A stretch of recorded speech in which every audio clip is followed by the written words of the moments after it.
Well, and one man who's refined that cross-cultural humour is Sam McCool. It sounds like I should say Dr. Sam McCool. Professor Sam McCool, given where we are today. Now, Sam has, we're very lucky with this free ticket here today because he's sold out shows at the Sydney Opera House.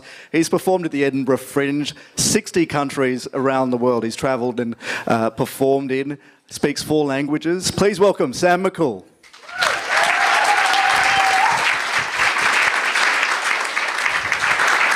It's my honour to be here. And Jeremy, I've watched you on TV so many times, and I'm a big fan. What I want to say is this, that you talked about a Rosa Parks moment.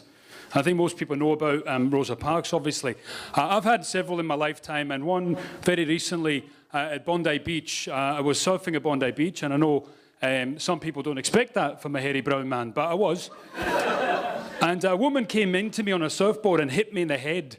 And her response was, "Mate, get out of the way, go back out west where you belong." And I didn't know it's true. And I thought I could do the only thing that a brown man can do in that situation, put on a Kiwi accent and said, "To me, this is west." So, well, let me ask you a question. How many people think Australia is a racist country? Wow, that's a lot. How many people don't think Australia is a racist country? One woman at the back. Well, where do you live? I'm going there. See, to me, racism is not a black or white issue, as she's a pun. It's not just that straightforward. It's actually a spectrum. That's my thinking. It's actually a spectrum. And the thing is this, on one side you've got Nazism. In the middle you've got tolerance and acceptance and assimilation. My definition is on the other end of the spectrum is a thing called Embracism.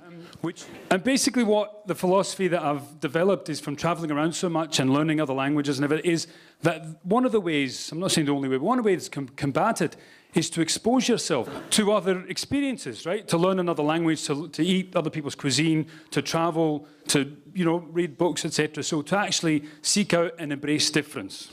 That's my definition. Now, I'll give you an example of Embracism. Embracism, to me, is this. It's like a guy or a girl, whoever, who maybe is like trilingual, trisexual, who drives a German car while eating sushi on the way to yoga in their Italian designer clothes made in Bangladesh. Now, I know some of you are thinking, I don't know anyone like that, but you're looking at one right now. People are always obsessed with knowing where I'm from, so you might be able to tell from my accent, I'm not actually from around here. I'm from Perth. Perth in Scotland, gentlemen. I'm going to be honest with you, you seem like a nice crowd, and I think I should be very, very blunt and honest with you that I don't know if you picked it, but I'm not actually Scottish. I'm from Redfern. Grew up in Redfern, went to Redfern Primary School. What I just did there is what I've done all over the world, is go to other countries and basically see how far I can get with impersonating them and just feeling what it feels like to be someone else.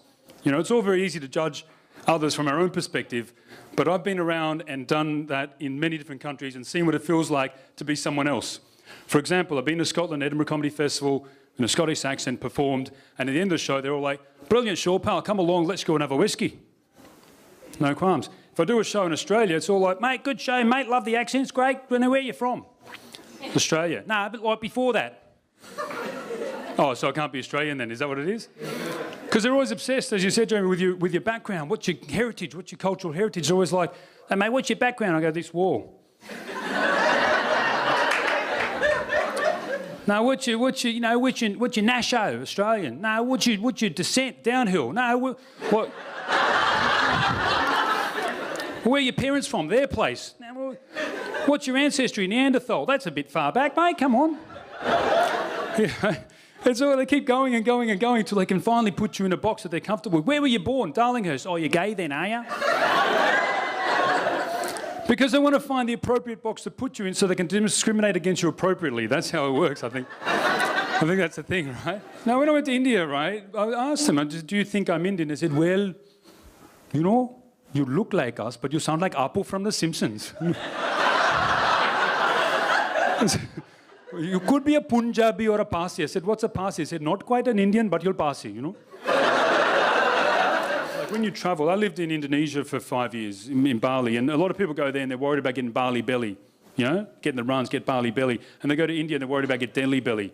Nobody wants to get the runs. They're all afraid of getting the runs. But do you think Indian people come here and go, oh my God, I got the solids. I went to Australia, ate some fish and chips, and now my poo is chunking, man. What the hell? And the other side of that coin is if you go to India and complain about getting the runs, they don't think you got the runs, they just think you're bragging about the cricket. I've been to Vietnam, I performed to Australians in Vietnam. I've been to Cabramatta, performed to Vietnamese in Australia.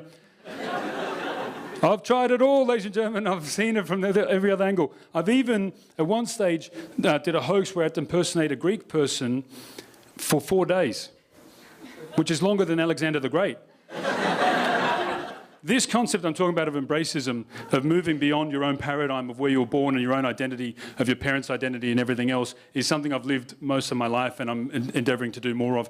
It's about actually looking past your own perspective and seeing things from other perspective, putting your shoe in the other foot and actually walking in someone else's shoe, I think is probably the best way to explain it. Ladies and gentlemen, thank you very much. I'm Sam McCool. Hope you enjoyed it. Thank you.